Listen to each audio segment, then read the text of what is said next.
Okay, I have an amazing story. If you're entrepreneurial, Sam, if you have a pulse in your body, if there is a single blood vessel in your body, you are going to be fired the fuck up after this. I don't know what you got. What do you have scheduled after this? Cancel it. I feel like I could rule the world. I know I could be what I want to. I put my all in it like no days off. On the road, let's travel. All right, let's hear it. What is it? All right, so you probably heard of this company, Boom Supersonic, yes? Yeah, I had the opportunity to invest in this company years ago, and I didn't have any money then. But also, even if I did, I would have passed on this because it's a ridiculous proposition. I didn't have any courage then either. That was the real problem. Well, like a guy said that guy in Silicon Valley said he's going to build a commercial airline. He's going to build a jet that can be a supersonic commercial airplane. Right? That sounds ridiculous. Exactly. So the thing that's going viral right now is former like Groupon product manager, because he worked at Groupon, his LinkedIn literally goes Groupon product manager, then created the first supersonic jet in 56 years. So it's this insane jump on LinkedIn, and that's kind of going viral right now. It got me curious because I remember back in the day, this was 2016. Did you see the deal? I wasn't, it's not like somebody sent it to me to invest. I could have if I chased it down. And then actually several times since then I could have invested, but I didn't. Maybe not too late. Maybe now's the time. But I remember watching Demo Day. Do you remember this story? Do you remember his Demo Day pitch at YC Demo Day? I didn't know he went through YC. I didn't pay that close attention to it. So he went through Y Combinator? Exactly. Went through Y Combinator. And I remember at the time it stood out. Now YC does a lot more like moonshot type of companies. Back then, it was all apps. It was all software. You're making an iPhone app. You're making like a B2B SaaS tool. And this is 16? 16. And there was this one guy there who was like, we're creating supersonic air travel. You're going to be able to fly from New York to London in 3.5 hours. That's what we're doing. Remember the Concorde? We're going to do that again. And he gets on stage. And I remember thinking while he's pitching, I'm like, how is he going to have traction? Because every YC pitch ends the same, where they show their user growth. We're growing 30% week over week, but it's like going from 3 to 6 to 9, right? Like it's like they have some crazy growth rate, but it's on a very small customer base. But that's always the pitch. So I remember wondering, what's this guy going to do?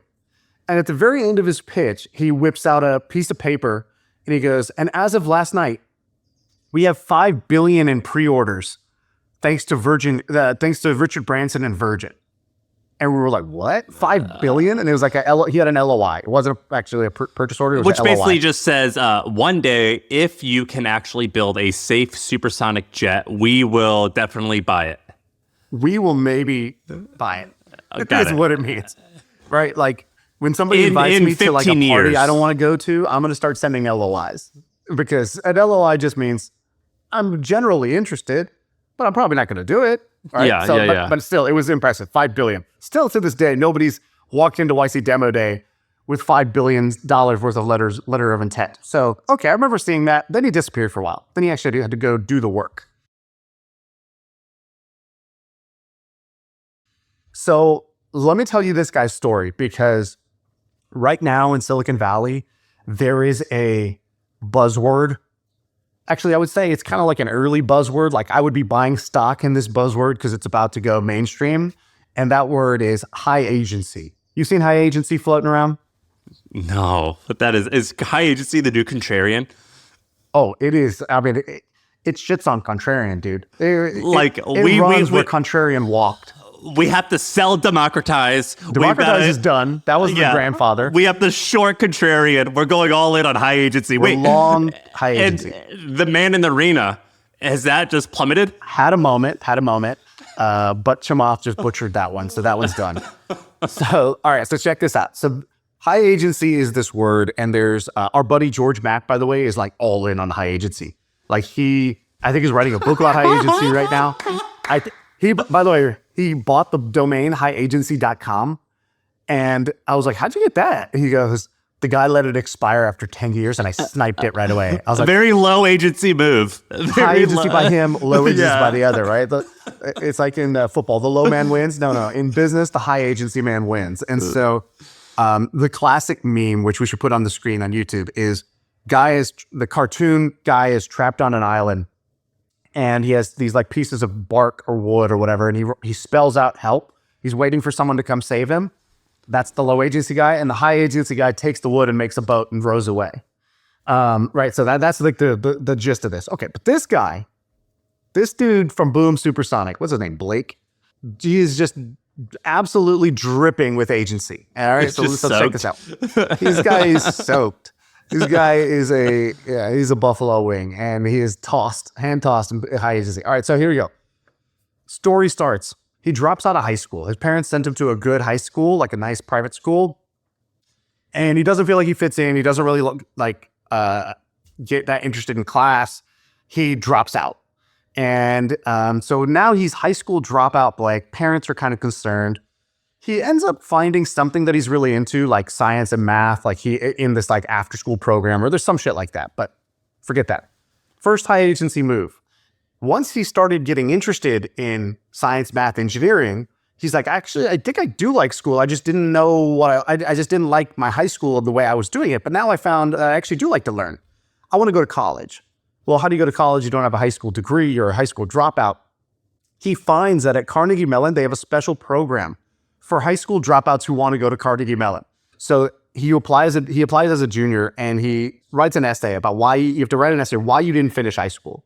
And he writes, high school had nothing left to teach me. He gets in, not only does he get in, he gets the merit scholarship, and he graduates with a bachelor's in computer science. Okay, so what does he do next? His next move is that he's like, I want to be an entrepreneur, but I don't know what idea I want to start yet. So why don't I go and work for who I think is the greatest entrepreneur right now?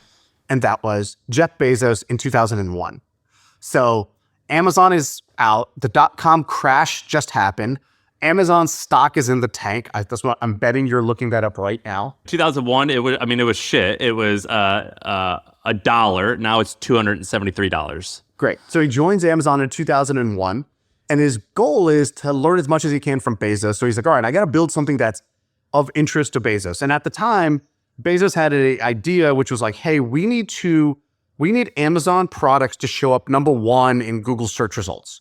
So Blake builds this automated system where he is buying Google ads for every single product on Amazon.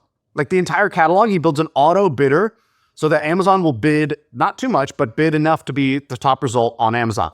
Which is one of the reasons, by the way, that there's like stories of like, there's a story that a company wants you to know, and then there's a story that actually happened. Right. And I've read a lot about Amazon, and one of the make or break moments was the fact that they were one of Google's biggest spenders, and they crushed it and knocked it out the park because Google was underpriced, and they were able to get big fast because of that. People think all these companies are competitors. They're also co-conspirators, right? Google pays Apple tens of billions of dollars to be the default search engine. Apple and Microsoft invested in Apple when they were big competitors. Bill Gates basically kind of saved Apple at a time when Steve Jobs needed investment. And in this case, Amazon is the biggest spender on Google. Like, what? I thought these guys were competitors. And Bezos was one of the angel investors of Google or something like that. Exactly. So he builds this system. By 24 now, he's 24 years old, 3 years in, and he was basically working under direct view of Bezos. So he goes, every 3 months, I had to give Bezos a report on how we were doing. And by the age of 24, he's running a $300 million P&L inside of Amazon. He's the GM of that business. But even though he's learned a bunch and he cut his teeth here, he wanted to be an entrepreneur. So he quits, even though he's like a rising star at Amazon. And he knows Amazon's a winner, right? Amazon was a winner. If he had done nothing else but just stay at Amazon, get promoted as an exec, keep getting stock options every year, he would have made hundreds of millions of dollars, essentially risk-free at that point. Yeah. But he quits, and him and some guy decide to create a start. So they create a startup, it kind of fails, they create another startup. Eventually, they sell that startup to Groupon. And this is where the LinkedIn part of Groupon comes in. There's like this hilarious quote on his Groupon LinkedIn description. So he says what he does, senior whatever, manager of this thing. And then his description, he goes, nothing like working on internet coupons to make you yearn for doing something that you truly love. So after 2 years at Groupon, he quits and he decides, what, I want to do a company. I don't know what I want to do it in. And his whole life, he had been interested in flight. He talks about when he was a kid, he was always interested in model airplanes. His parents took him to a museum. He was always obsessed with flight. One of his things on his bucket list was that, in his 20s, he wanted to go Mach 2. Like he got his pilot's license. He always just was interested in flight, but it was a hobby. And he's trying to think of what startup ideas to do. And his method for figuring this out is, I'm going to write a list of all the ideas, starting with what would be the most awesome if I did it, down from there. And then I'll just probably cross out the first 5 because they're unrealistic or impractical. And I'll probably do number 5 on the list, was his plan. But number 1 was create a supersonic jet. Because like Elon, the way Elon started SpaceX, you've heard the story where he went into it thinking this is not going to work. Well, but even before that, PayPal sells. Elon now has $180 million. He leaves, and he's just curious, like, what else? And he's curious, what's the latest with NASA's Mars mission? Like, I haven't heard about our Mars mission. Like, is it in progress and I just missed it? Is it launching soon? I can't wait to go see it. Maybe I'll fly there and go see it. I want to see the launch. I love rockets. And he goes on the NASA website, and there's no mention of Mars. And he's like, what? We went to the moon like in 73. Like, how are we not?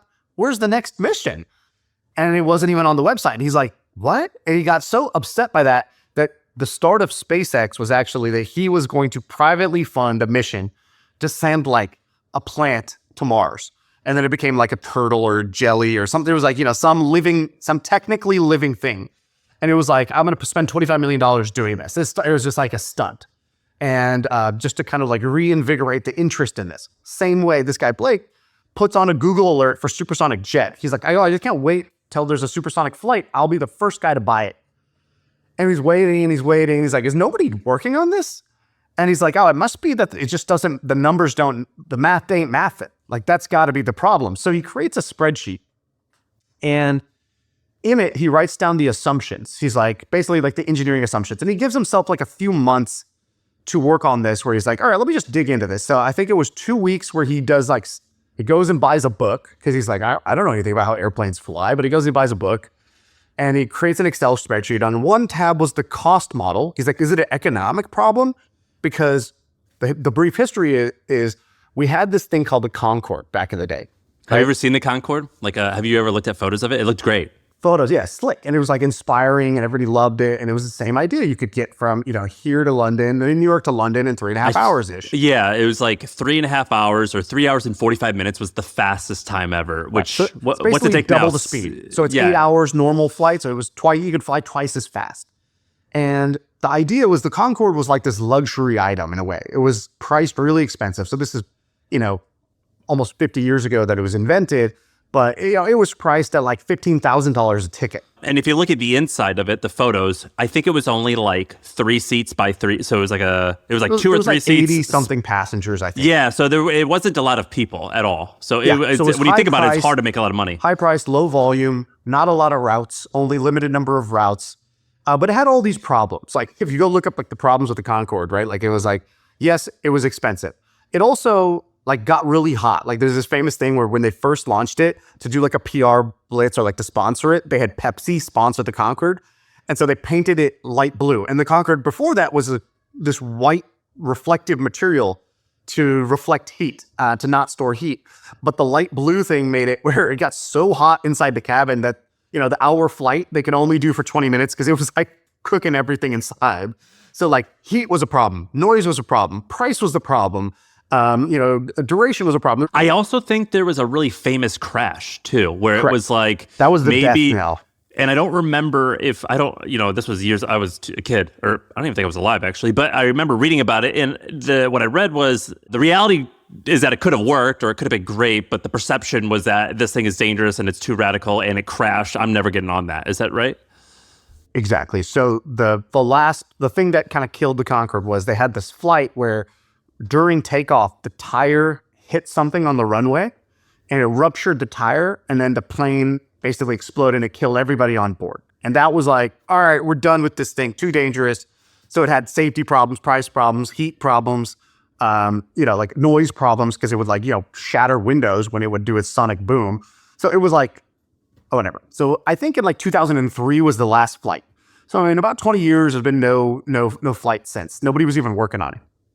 So he has this spreadsheet and he's like, look, am I just nuts? Because the way I'm penciling this out, we only need like a 30% improvement in like fuel efficiency, a 30% improvement in this one other thing. And he's like, dude, it's been 50 years. Like our TVs got better, our phones got better, our computers got like dramatically better, not 30% better. They got like 3,000% better.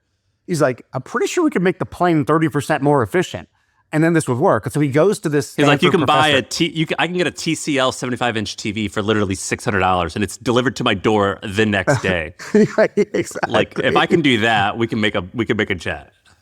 So he goes to this Stanford professor, and he's like, hey, like, this, we need a 30%. My calculations show we need a 30% fuel efficiency. And by the way, that Concorde was designed at a time where like they used slide rulers and like, wind tunnels to test things. Like, I think we could do this. And the professor was like, yeah, I think you can. The math is correct. He's like, so, you might have engineering problems, but like the physics are fine. And so he gets encouraged. He's like, I just thought I must not know something. And that's why this hasn't been done.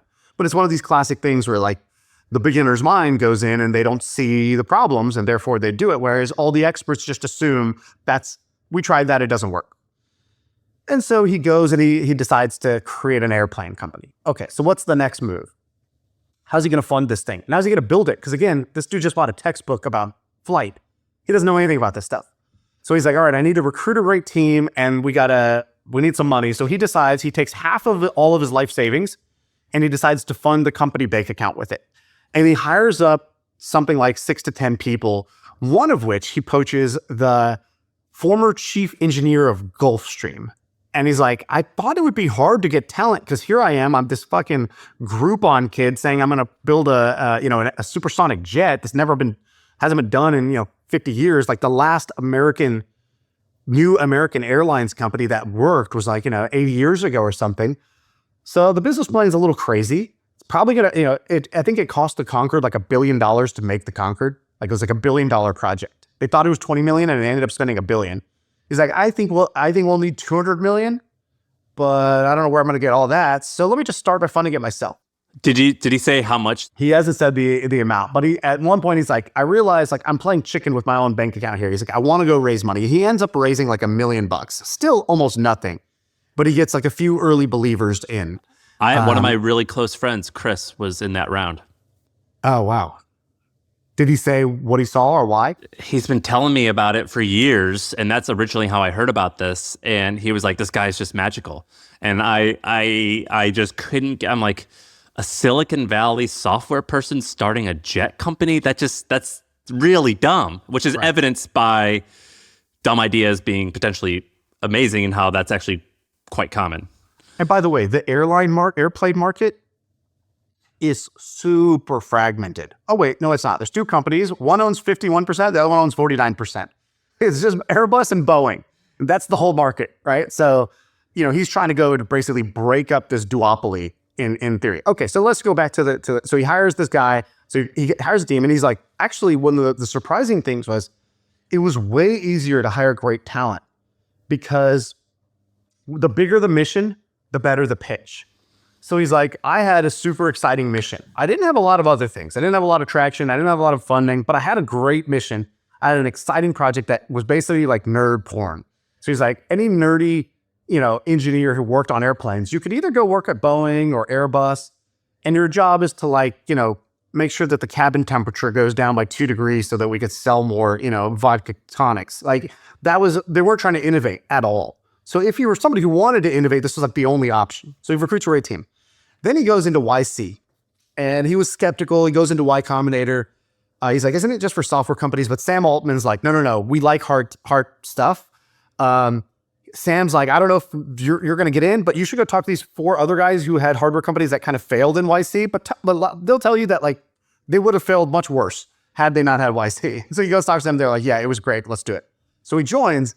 And he's like, I realized something pretty quickly. He goes, YC is architected in this 3-month program around demo day. 3 months, you're going to stand on stage in front of all the investors. You're going to make your pitch. You got to raise money. That's the whole point.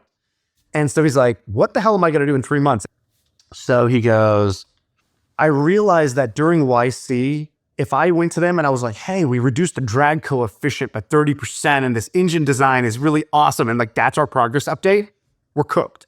And so he's like, I got to figure out something that I'm going to do. So he comes up with 2 plans. He's like, number 1, I got to sell the dream. So he spends a good chunk of his time and money just building like a model airplane that looks sick. He's like, all right, this is not going to actually help us make the plane, but it's going to help people see that we're making a plane and it's going to look awesome. How much does YC give you? Like 125 grand? Yeah, something like at the time. Probably just spent all like $100,000 hiring some firm, making like a really great model. So he had like a model, but then he also had a gnarly looking engine. And he's like, we just want to stand there with a big ass engine and then people will walk by and be like, whoa, is that a jet engine? He's like, yeah, that's the jet engine we're going to use on our supersonic jet. Would you like to hear more? So he's like, I need that eye candy. He needed a booth babe. And for him, the booth babe was the model and the engine. So smart. Right, because like one of the commonalities of Elon and these other guys is you can't just be an engineer in your little engineering hole. You got to know just enough about the rest, about the marketing, the capital raising, all the other things to survive. So he did. The second thing was he was like, I need these like purchase orders. So he makes a list and he's like, all right, how can I go get LOIs? And he's like, he makes this list. And so he's like, here's his quote. He goes, I realized I couldn't show up to demo day with no sales. Otherwise, my goose was pretty cooked. So I looked at my sales pipeline and it was United, Delta, Lufthansa, Air China. And we only had 8 or 9 weeks before demo day. And I thought to myself, there's no way I'm closing Lufthansa Airlines by demo day. It's not going to happen. I'll be lucky if I close them in 9 years, let alone 9 weeks. So I realized I actually only had 2 options, a startup airline or Virgin. He goes, so I went all in and focused all of my sales efforts on startups and Virgin. He goes, I went to the startups who were currently operating and I got one of them to do an LOI, but it was a company you've never heard of. But it was the best I could do. And here I was 24 hours before demo day. And the lucky break we got was that demo day was split into 2 days. If it was demo day 1, he would have stood up on stage and said, we have a small LOI from this company you've never heard of. Luckily, we got randomly assigned to demo day 2. So he had bought an extra 24 hours. In that extra 24 hours, he ends up getting an email from Virgin the night before demo day that says, you're allowed to announce, we'll take the first 10 planes. We've got options on them. And through Virgin Galactic, we'll even help you build it. He goes, I fell off my chair. I almost screamed. I had to read the things 3 times. I couldn't believe it. We went from being the biggest laughing stock on demo day to the company that showed up with $5 billion worth of LOIs, a record that won't be broken soon. Dude, that's so sick. What year is this? 2016. So I was reading, I was looking up my email to try to figure out, did I ever talk to this person? How do I know him? And the earliest thing I could only find was, I think in 2020, it says, The Hustle actually wrote about him. It said, United Airline wants to buy 15 supersonic airliners from Boom Sonic. So it took him an additional 2 years to get the United Airlines thing. The next LOI. So then how did he get Branson? High agency, baby. I told you, he's dripping in agency. All right, so what does he do? So he's like, all right, if I want to get to Richard Branson, I got to go through somebody I trust. He goes, I'm also not just going to try one path to Branson. We got to try multiple paths to Branson. So he's like, if I get blocked over here, I got this other long shot going. So he's like, I had this guy on our board who was an astronaut. This guy, Mark Kelly, you probably heard of him. So that guy was on his advisory board. He's like, he knows Branson. He's like, so I'm thinking, all right, we got to find a way to get to Richard. And so he goes, we asked Mark, what's the best way to get to Richard Branson? How do we make that happen? He told me, he goes, hey, you can't get him interested in you, but go where he's interested in his own thing. So what do you mean? He goes, Virgin Galactic has this big rollout for their spaceship. Richard's got to be there. So you just got to get there. Go where he is. And they're like, okay. And so they get in. He's like, could you email him and say, hey, these guys I'm advising from Boom Supersonic are going to be in Mojave when you're doing your rollout. You should meet with them when you're there.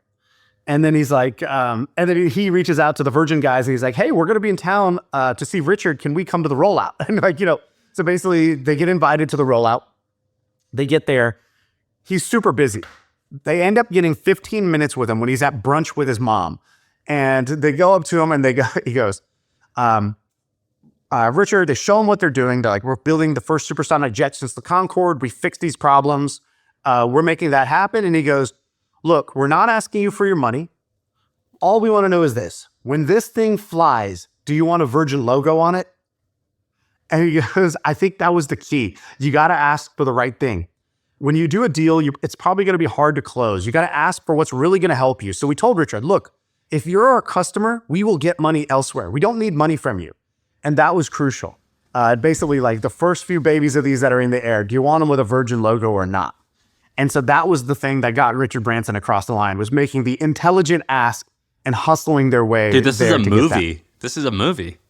I If know, it right? works, if it ends well, it's a movie. Well, they just did their flight. So they just did their first demo flight where... But it wasn't a, I think what the test was, if I remember correctly, was it the engine that they were testing? They got the engine? Because the plane is it's a small plane, right? This was a smaller plane than the real plane that they're going to have. And I don't think it was the full speed that they're going to have, but they did achieve, I believe they achieved supersonic flight. You could check me on that. But Yeah. they achieved the right, they crossed the threshold. They did it safely. They landed it. And is their like whatever XB1 or whatever they're calling that thing. Okay, he's got some great startup advice. So here's the way he described his startup. I like the way he phrased this. So he goes, here's my advice for startups. Pick something that's going to be worth it to you personally. That is how you stack the deck in your favor. Stack to the deck so that you will be motivated. And when you look at what you're creating versus if you went to Google or Facebook or Amazon, it should be a no contest. If you haven't found that, just don't even start a startup. I did that my first time. I just started a startup just because, and it was a horrible idea. You should start a startup when you're like, I must make this happen. And something I've come to believe is that the bigger the idea, the easier it becomes because it motivates you and the people around you, and you attract better people to come work on it. When we were brainstorming this, most of the ideas we came up with were like, no one's going to really appreciate this, blah, blah, blah, blah. But for us, it was like the most exciting thing we could ever do. And so that's all that mattered, was like, stacking the deck in your favor, doing it as a must rather than we could do this. And so that's, I thought, one really great takeaway. I was reading this quote by the guy, I don't know how to say his last name, but the guy who wrote Crime and Punishment, like this famous novel. And he said, your worst sin is that you have destroyed and betrayed yourself for nothing. And I was reading, I just read that like an hour ago, and it's sat with me. And what you've described is exactly that. Yeah, I love this guy. So I don't know him, but I'm rooting for them. I want to invest now because, why not? Let's get on the team. Support this.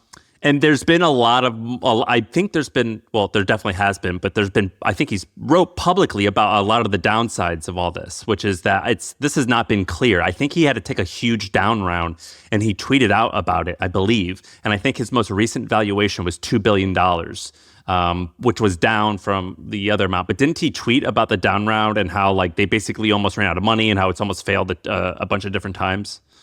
I don't know. I didn't see that.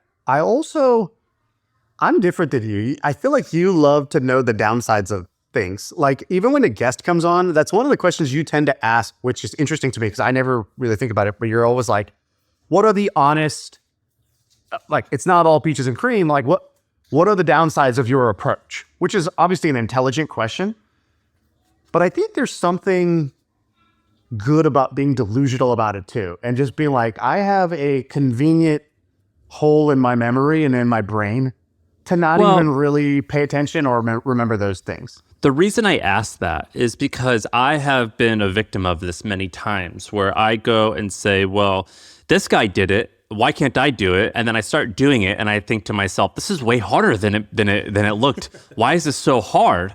And so I always look for those, I always ask those questions, not to say that someone shouldn't do something, but just to say that it is much more challenging than it appears, and that is okay and normal. Because I remember thinking on my journey, this sucks. This person, he never felt that way. Why do I feel that way? Like I'm full of shit. What the hell? I'm not good enough. And then I want to like be reminded that like this is a normal feeling. This is a normal problem I'm having. You got to keep going. That's why I asked those questions. I think it's totally helpful to have that. The one that helps me is Tony Robbins does this thing where he talks about dabblers versus stressor achievers versus masters. And I've talked about this a lot, but I won't do the whole thing. But like one of the things he says at the end is that anybody who's pursuing anything, no matter what, if you are in it, you're going to hit plateaus. So forget even downs, but like just plateaus where it feels like it's not working. The progress is not happening. It's not happening as fast as you want. It's not growing, it's not working. Everyone's saying, no, we don't have that investor, whatever it is, right? And the one thing that Tony said that just always stuck in my mind, almost like it's like a jingle in a song or like a commercial where he goes, when that plateau comes, the dabbler quits, the stressor stresses, and the master says, I thought I'd be seeing you soon. Hello, my old friend. you're here. I was expecting you, which is like, we have this one company we started just a little over a year ago that's just been like up and to the right. Like this company is, I haven't announced it yet, but it's like almost a $10 million run rate already, profitable, bootstrapped in 1 year. It's like insanely successful, but we just hit like our first plateau. And I feel like when we called it out, it was almost like this kind of like embarrassing down feeling of like, oh man, like we didn't have ridiculous growth this month. And whereas I was like, dude, I've been expecting you. Where is the plateau? Like, I know it's coming. I almost don't even trust that it's happening until that this is real until we start to face some of these. And so, yeah, that's why I ask those questions. Is I don't want us as a media or whatever we are to be the ones who I want to be realistic. As the biggest business influencers on iTunes. Well, yeah. As Spotify's 13th biggest business influencer. I just want to say that it is a fucking pain in the ass and it's still worth it. Do you know what I mean? Yeah. You're right. Speaking of insane agencies, speaking of insane downs on a way to a huge up, have you listened to this episode I did with Nick Mowbray? It came out this morning and I hadn't listened to it yet, but I went and I saw it pop up this morning and I went and Googled his company and I own a ton of the toys that he makes. Like not my kid, me. So like he owns he owns mini brands. You bathe with the RoboFish? Well, we have a RoboFish actually, for my daughter does. But I told you about mini toys, right? And how like that's his? Mini brands. He owns mini brands. And so like my wife is fucking weird. And when she was pregnant and like not feeling well, I would go and surprise her by buying these mini toys, which is the stupidest thing ever. It's just like a miniature, it's a ball full of miniature things, like a miniature can of Coke, a miniature Kit Kat, a miniature notebook, the weirdest shit, and people love it. And then the other thing loves those. Dude, I don't know why my wife loves these. Your 32-year-old loves those, huh? Dude, you know what I did was I went and bought like literally $300 worth and I hid them in my drawer. And whenever like she had a bad pregnancy day where she was like sick or something, I would go and get one and be like, I got something for you. It was like I had like a secret stash. And then also he makes these electric water guns that I went and bought last summer that I would shoot at my daughter like messing around. Have you seen the electric water guns? I think it's hilarious how into the toys you are right now. Could I tell you the biggest holy shit moment from the whole thing? Well, you got to tell the background. It's from what I know, it's two brothers in New Zealand that have a toy company that does like 3 or 4 or 5. More than that. So let me start with this. We have interviewed, I don't know how many, 200 guests on this podcast, 250 maybe? Hundreds. Billionaires, millionaires, young, old, man, woman, whatever. Criminals, not criminals. Criminals, non-criminals. Guys you don't want to hang out with, guys that you don't want to hang out with, right? There's a lot of people we've had on this podcast. He is at the top of the mountain. He's number one. My number one most impressive entrepreneur of all of them. I was blown away. He has the scrappiest hustle story, and like his bottom was like the bottom. Literally living on $1 a day for years. Literally. This is how funny this guy is. So now I'll zoom out. Now I'll give you the context that you wanted. But like, I just needed to say that out of every guest I've ever had on this podcast, ever, he is the number one most impressive founder that I've ever had on the podcast. Okay. And we've had some cool people. No offense to everybody else. All right. So, but sorta. Story, yeah. But know your place. With all due respect, you fucking suck. Yeah. Okay, Robbins. I found Batman. This guy, so he's the wealthiest man in New Zealand. He's got a company that him and his brother started, family-owned, bootstrapped, self-made billionaire. They do a few $1 billion a year in revenue. They do $1 billion a year in just profit. I like that. And they've been doing that. That sounds nice to me. Never had outside investors. He has dominated the toy industry. So he built the most profitable toy company in the world. He then built the fastest growing diaper company in the world. You ever heard of Rascal's Diapers or Million Moon at Target? Yeah. So he's got the fastest growing diaper company in the world, doing hundreds of millions. And by the way, he made that while he was on sick leave. He got his intestine removed because he got Crohn's disease. And while he was on his sick bed, laying there, he's like, oh, I guess I'll just dominate diapers now. Like, he didn't say it like that. I need a diaper. That's what happened.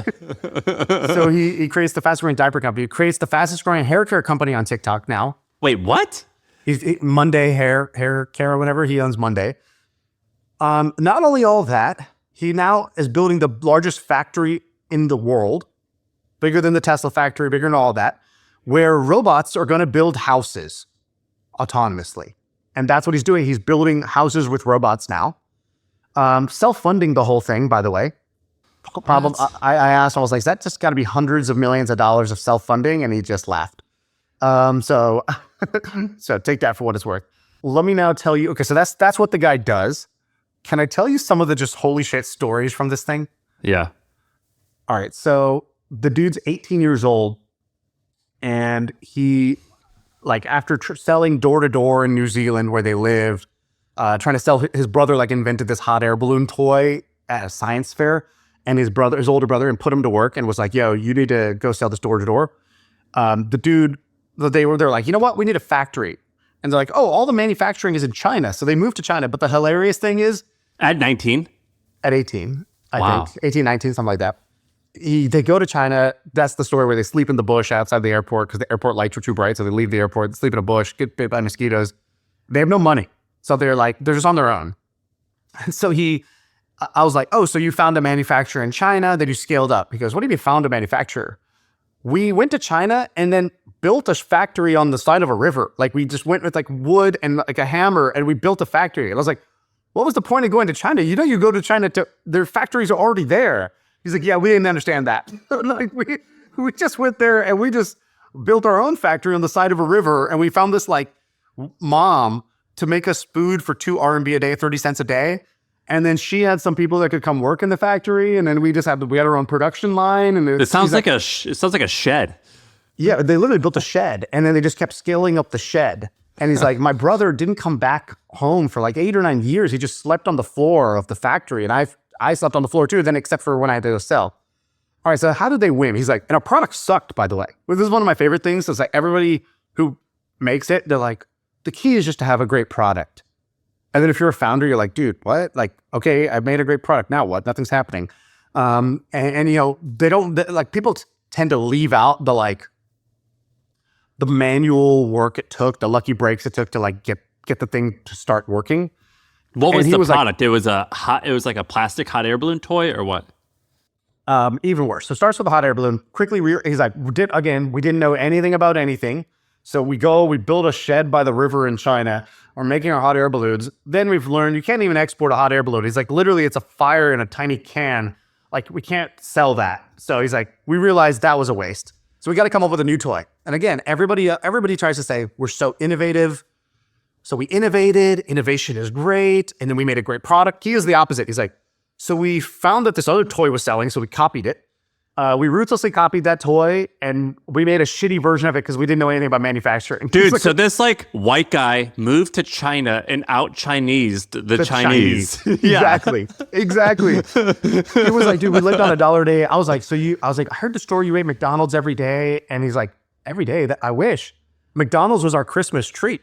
We would go to McDonald's, and he's like, for years, I just remember saying like, "Merry Christmas, bro." He's like, "Merry Christmas, bro." We would cheers our fries. He's like, "I used to eat half the fries and take it back and be like, hey, there's only half the fries in here. You guys gyp me," and get like a second serving of fries. And he's like, that was the treat. Dude, I used to do that all the time at bars. I would order an iced tea and be like, "You made the Long Island iced tea wrong. You forgot the liquor." And by the way, he was not saying this out of pride. He was like, I was almost like a therapist, because this guy's never done a podcast, by the way. This was the first podcast I think he's ever done. And there's no stories you can find of this guy. Like, I went to do the research. There's no like, oh, him, you know, normally we do research. You go watch the 3 most watched podcasts that they've done, and you pick up a bunch of stuff. He had 0. He had to download Google Chrome to do the interview. He's like, "It's not letting me do this." And we're like, "What?" And we're like, "Just open Chrome." He's like, "What's Chrome?" And I was like, "You're a billionaire. You don't know what Google, what do you use?" And he's like, "Oh, I think I have Chrome. Hold on." He's like, "Oh, I got Chrome. Okay, got it. Let me switch to my laptop. This is gonna work." Okay, like just to was get on the podcast. Was he fucking with you? No, he was that serious. And so I was like, "Dude, why don't you do any podcasts and tell your story?" He's like, "I don't know. I just never did." What motivates this guy? He's just a maniac, dude. He's like, was he calm? Very calm. I felt like I was almost like a therapy session, because I'm asking him about these times back in the day, and he's almost like, "Yeah, I don't know what we were doing or why we were thinking like that." He just doesn't think about behind. He was like, he's like, "Yeah, we were super scrappy, but he's like, we were also a little mentally ill. Like, we just were," he goes, We were so naive that naive is not even the right word. So he's like, for example, we got sued for millions of dollars because, again, we like copied someone's toy. And so it's like a $2 million lawsuit. It's either going to bankrupt the company, because we don't have $2 million, or we have to fight it. But the lawyers that we talked to were like, it's going to cost you $1 million to fight this. And he's like, dude, we had like a few $1,000s. He's like, so I go to Colorado and I find this lawyer. He's like, this guy eventually got disbarred. But I find this guy, Chad, and I tell him, hey, I'm going to do all the legal work. You put your name on this, and we're going to fight this way. And I paid him $50 to put his name on it. And I did all the lawsuit stuff myself, just like Googling. And we fought the lawsuit that way. And then Chad got disbarred like later for other reasons. What? He told the story of, he's like, dude, we got this. We got this. He goes, I was like, so how did you sell the thing? Like, how did you sell these toys? You're saying the product sucked and you were copying somebody else. So why would anybody buy this? He goes, I made a list of every retail buyer of every store in every region of the world. And I emailed or called them every single day. He remembered the name of every buyer. This is from like 15 years ago, because he would call or email them every day. He goes, the Walmart buyer. He's like, I would call her or email her every day. He's like, I never forget her. And he's like, one day she emailed me being like, Nick, I do not need your daily email about your product. And he goes, well, listen, Jen, I'm sorry. It's just a great product. And I just had to tell you about it because we've really got some exciting things in the pipeline. It's like, I just didn't let up. Finally, he goes, she just sent me the two most beautiful words in the English language. Send sample. And he's like, we're in. And he gets this like Walmart order. And by the way, actually before that, somebody's like, hey, do you have your showroom in Hong Kong? I'll send one of my buyers. He goes, of course. Showroom in Hong Kong. Yeah, we got one of those. He's like, what's a showroom in Hong Kong? So he goes to Hong Kong. He rents this little cubicle where they put like escorts in, it's like the red light district. And like, it's enough for one human body. And he just sleeps in there because he doesn't have enough money for a hotel. Sleeps in there. And then when a buyer shows up, he just pops out. And he's like, hey, it's me, whatever. You would like to see our showroom? And they're like, yeah, what is this? This is a dressing room for like one person to change clothes in. And he's like, yeah, toys are inside. Here you go. And he ends up getting this order from Walmart for 2 million units. And he's like, oh my God, that's $30 million. He's like, this is amazing. At that time, the revenue was like $150K a year. And so he tells this story about how he's like, first, he's like, he goes, I learned 2 words of Chinese, too slow and go faster. Because our little old factory by the river had never produced 2 million units of anything. And he's like, so we had to produce 2 million units of this thing. I come home, I take over the factory because I'm just like, my brother's like not working fast enough. And then he's like, and then Walmart basically cancels the order after he's like super deep in it. And he like took a loan from a contract manufacturer to like help him build the 2 million units. And then he like goes and harasses the Walmart buyer to like hold up to the end of the bargain. And he's like, by the way, product doesn't sell. Not a single one. He's like, it's retails at $30, discount to $25, discount to $20, discount to $15. He goes, it ends up selling for 50 cents. He's like, it was like concrete on the shelf. How'd you find this guy? I don't know. I read something. I must have heard something or read something. Because about a few years ago, we talked about him on the podcast. And then I remember that like 3 years ago. Ben has emailed him, no joke, he showed me 17 times over the next 18 months to get him to come on the podcast. Dude, so finally he said this guy sounds awesome. I need to go and watch this. You gotta go listen to this episode. It's not like, he's not like Mr. like super storyteller or Mr. Suave, or he's a great guy, but like he just tells it like it is. But if you listen to this thing, I don't know how long it is, like 90 minutes or something like that. I mean, it is one of the most incredible entrepreneurial stories I've ever heard. By the way, all right, so let me tell you a story now, because this is Chinese related, but we're just telling stories about interesting people. I got to tell you about someone I just read about. Have you ever even been to New York? Have you ever been to New York? Like Manhattan? Yes, I have. Yeah. Okay. When you were here, did you see these crazy guys on electric? They're called electric bikes, but they're basically motorcycles. They're like the Uber Eats and DoorDash drivers. No, I don't think that was happening then. Dude, so in New York, like 4 years ago, it just popped up that all of these so there's 70,000 Uber Eats and DoorDash people in New York City, in like the Manhattan and Brooklyn area. It's like, and they're all riding these electric bikes that fly. They look like they're normal bicycles, but these things literally go 60 miles an hour. And I ride my bike everywhere when I'm in New York City. And like these fuckers have almost killed me tons of times. And they're dangerous. They're really dangerous. And what you'll notice is that they all have like these gloves on their bikes. Have you ever seen these like DoorDash drivers in the winter? Yeah, I've seen that. Well, they keep them there in the winter, in the summertime too. And the reason they do that is because underneath those gloves, they have like a motorcycle style acceleration, like a twisty thing on the grip, which is illegal. You can't have that because that at what point do you go from being a bicycle to being a motorcycle where there has to be rules. And so there was this weird thing where I'd be walking around and I'm like, I even would ask these guys, what is this bike? And they don't speak English, so like they couldn't tell me. But I was like, I want to know what this bike is that goes 60 miles an hour and has like a twisty throttle thing, because this is sick. I want one. And so I started doing research around it, and I think I talked about it in the podcast. I couldn't find out what it was. Well, 2 or 3 days ago, an article came out, and it told the story about what this thing was, and it's pretty ridiculous. And so basically, there's a guy who comes from China. He's got a too hard of a name to pronounce, but his American name is Andy. He comes in 2011, and when he comes, he basically admits that he goes, I paid a guy 45 grand and he smuggled me in from Mexico. I came illegally. And then in this article, they even linked to a rap video that he did when he was broke and poor. And he was like, I decided to come to America to make it rich. That was like the Chinese lyrics of this video. Well, it turns out the first thing that he did was he noticed that there was all these Uber Eats like bike riders, and they get punished if they don't bring, or if they don't show up in time. Like if you don't deliver quickly, you get like docked, like you don't get the full rate. And so he starts importing, I think he borrowed 12 grand from someone, and he starts importing these electric bikes from China, and he opens up a shop. And one of these shops was right by my house where I used to stay in Brooklyn years ago. And I would always see these guys like they would kind of hang out outside the shop. Well, what I didn't realize was that he scaled this thing so fast to where he started having like literally 30 different stores all around Manhattan, to where he's selling these things. It's called Fly e-bikes. He's selling these e-bikes that go like 40, 50 miles an hour, and they're only $1,000. It's incredible. And they're incredibly illegal. Like they literally just don't follow any of the laws. But if you look at there's like when you order these bikes, there's like says something in the plate. It says like, there's literally like a metal plate, and it says like, this meets this USA standard, this and that. And like in the article, someone was like, nobody checks that. It's just basically an honor system, and that we hope that you do it, but there's no one actually checking these things. But the guy ends up, Andy, selling 70,000 bikes in 4 years. And a few months ago, I think it was in September, he had the audacity to take the company public.